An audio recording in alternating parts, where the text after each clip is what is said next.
Ah brengsek. Tania memukul setir mobil dengan kuat. Bisa-bisanya kamu mengusir aku, Mark. Seharusnya aku yang ada di sana bukan perempuan perebut itu. Mulai sekarang Tania membenci adiknya yang bernama Tesi. Gadis itu telah merebut segalanya dari tangan Tania, merebut Mark dan juga Zio. Apalagi Mark lebih memilih Tesi daripada dirinya. Kamu lihat saja nanti, Usi. Kakak tidak akan biarkan kamu bahagia di atas penderitaan kakak. Tekannya dengan senyuman licik. Tania menyalakan mesin mobilnya dan pergi dalam keadaan marah. Masih saja terngiang di kepalanya saat Nico mengusirnya dari sana.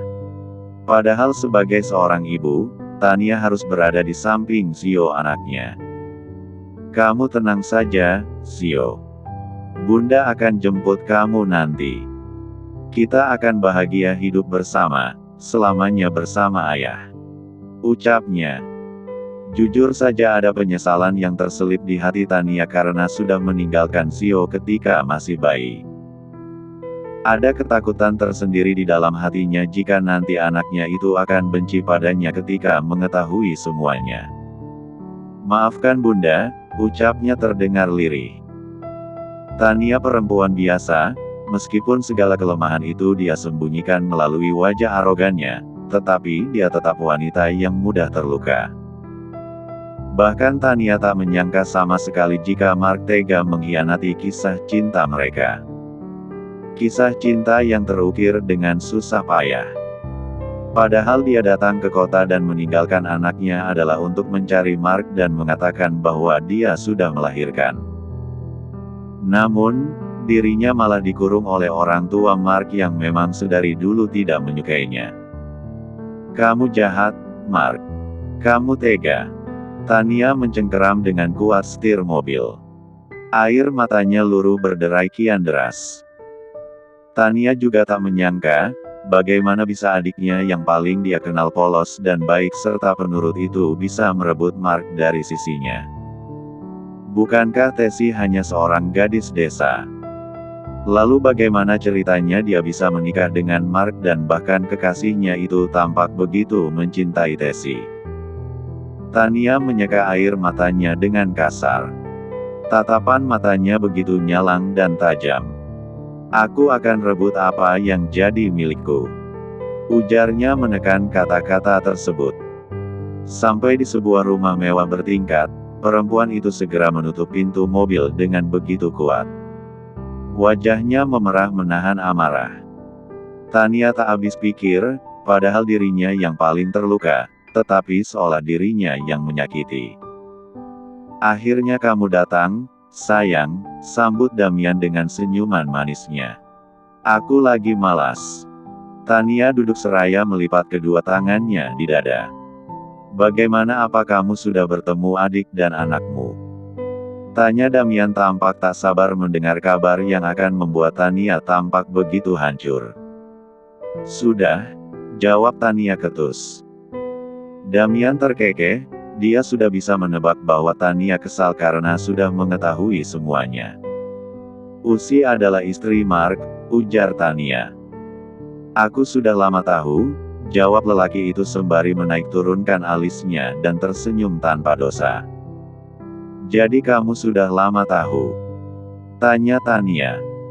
Damian membalas dengan anggukan kepala, sembari tertawa puas melihat wajah perempuan tersebut. Terus, kenapa kamu tidak kasih tahu aku sejak awal? Geram Tania menatap Damian marah. Kamu, kan tidak bertanya, jawab Damian enteng sambil tersenyum menggoda. Bagaimana, apa kamu terkejut? Ledek Damian. Stop, Damian. Sergah Tania. Lagi sedang tidak ingin bercanda. Apalagi, Mark tega mengusirku dan memilih gadis itu. Padahal aku ibunya Zio, harusnya aku yang sekarang berada di rumah sakit. Ujar Tania menggebu-gebu seraya meluapkan semua kekesalannya. Tampaknya kamu cemburu, Tania. Ledek Damian lagi. Apa kamu kalah dari adikmu yang masih polos itu? Tukasnya kemudian. Aku tidak kalah, aku hanya belum bereaksi. Akan kurebut kembali apa yang menjadi milikku. Sahut Tania. Jelas dia tidak akan biarkan orang lain merebut kebahagiaannya. Cukup, jika dulu dia kalah oleh Nico dan Ivoni, kali ini tidak akan ada yang membiarkannya terpisah dari Mark dan Zio. Seharusnya Mark tidak mengusir kamu, kalau dia tahu Zio adalah anak kamu, ujar Damian merasa aneh. Atau jangan-jangan apa?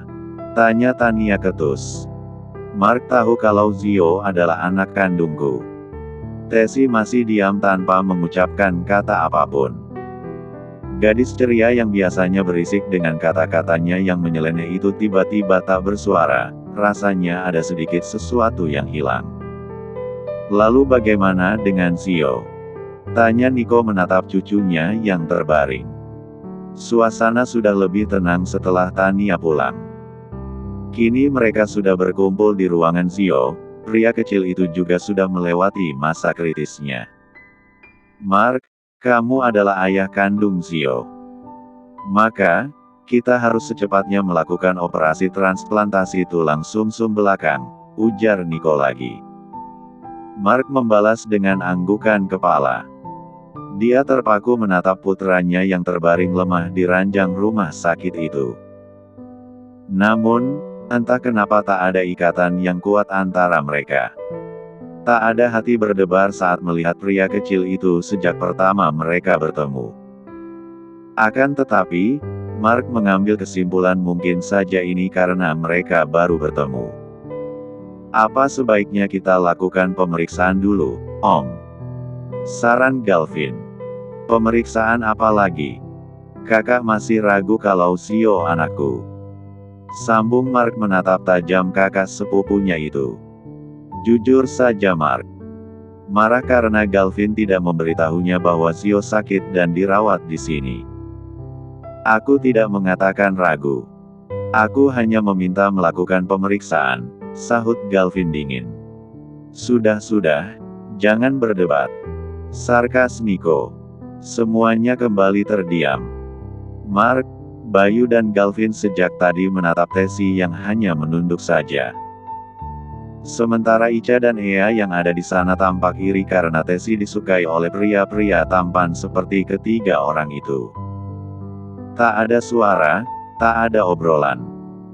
Semua yang ada di dalam ruangan itu seakan mematung seraya mendengar alat monitor pendeteksi kinerja jantung.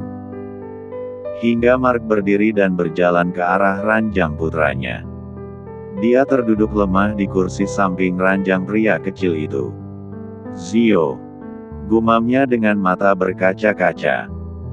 Masih teringat ketika pertama kali pria kecil ini memanggilnya dengan panggilan papi dan Mark malah marah dan tidak terima.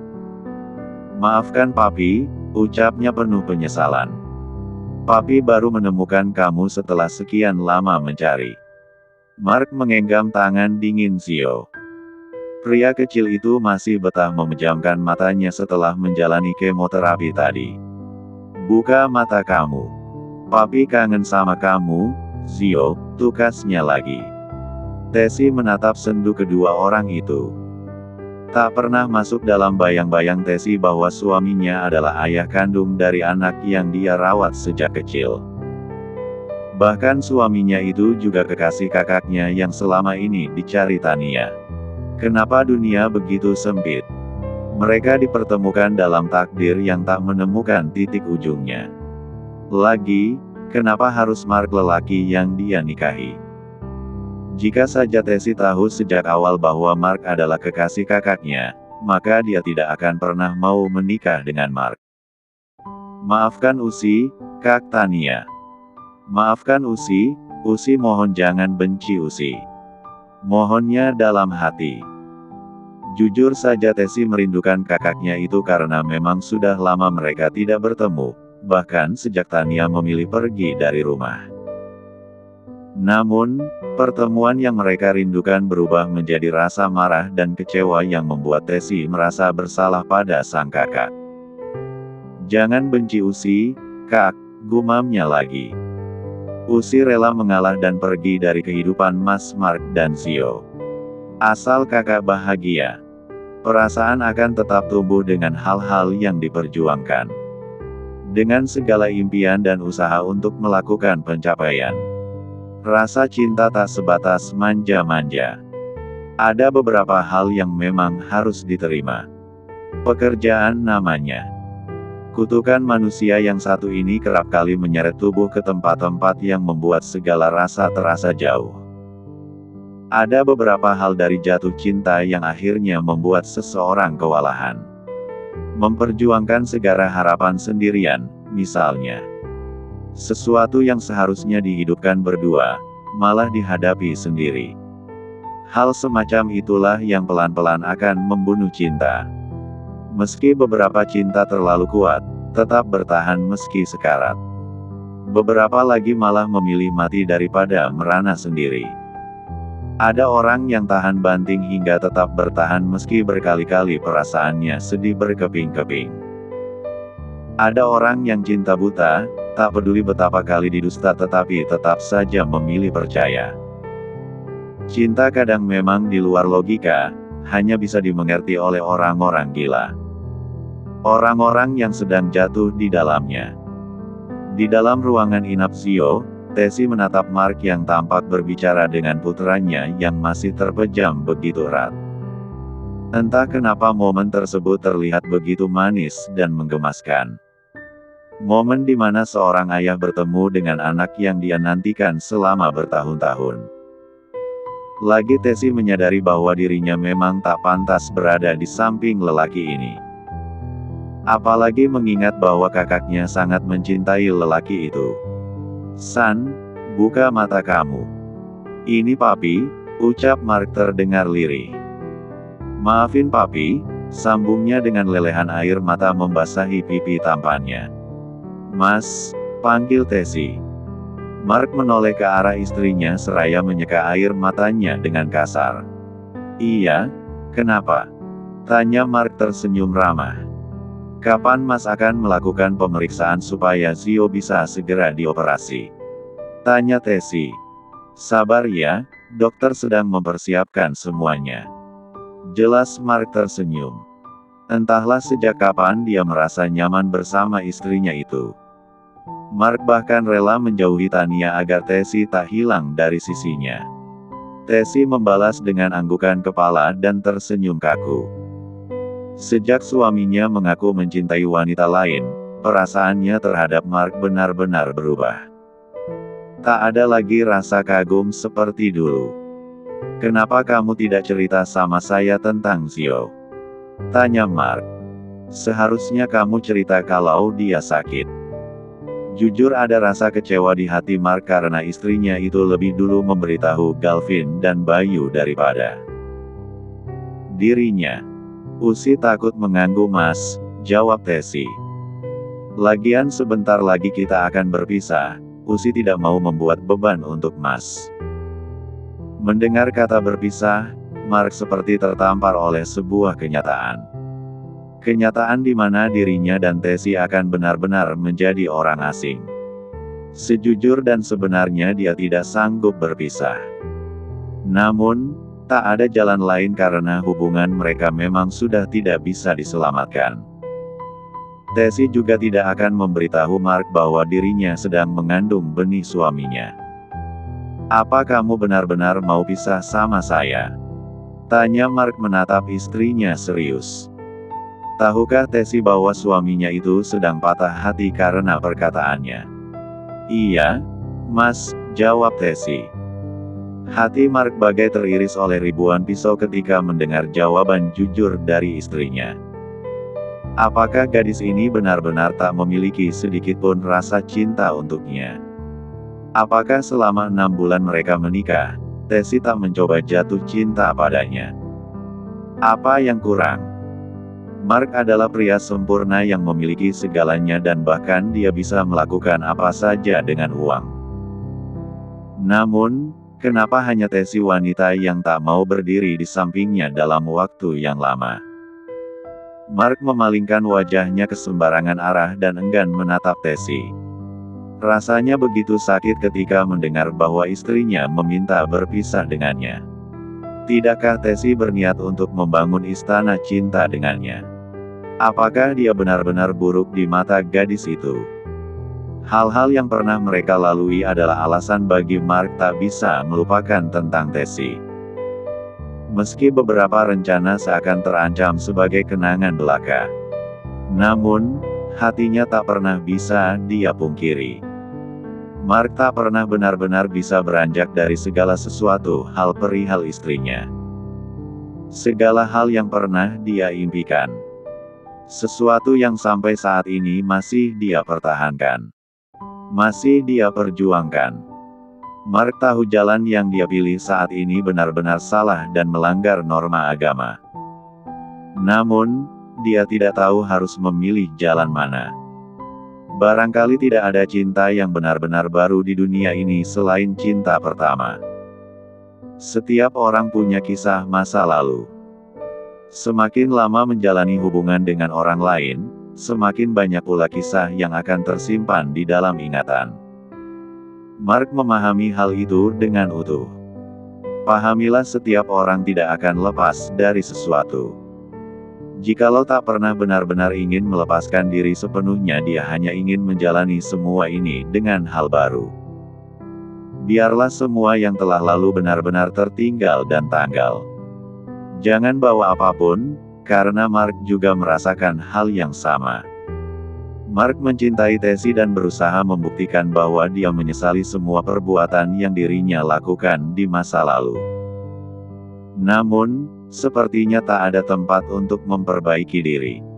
Pada kenyataannya, perpisahan yang dia hindari benar-benar akan terjadi. Setelah Zio menjalani operasi, kita akan berpisah, Mas, sambung Tessy. Usi minta maaf jika selama kita bersama Usi belum bisa jadi istri terbaik buat Mas, tukasnya kemudian. Mark tak menjawab, dadanya terasa terhimpit oleh ribuan ton batu. Kenapa rasanya lebih sakit daripada ketika dia dan Tania berpisah? Apakah Mark akan mengalami sakit yang sama seperti dulu ataukah lebih parah dari ini? Mark menyeka air matanya, dia masih enggan menatap wajah sang istri. Dirinya mencoba menyembunyikan lelehan tanpa warna itu supaya tak terlihat oleh gadis muda itu. Apakah benar-benar tidak ada kesempatan untuk saya memperbaiki semuanya?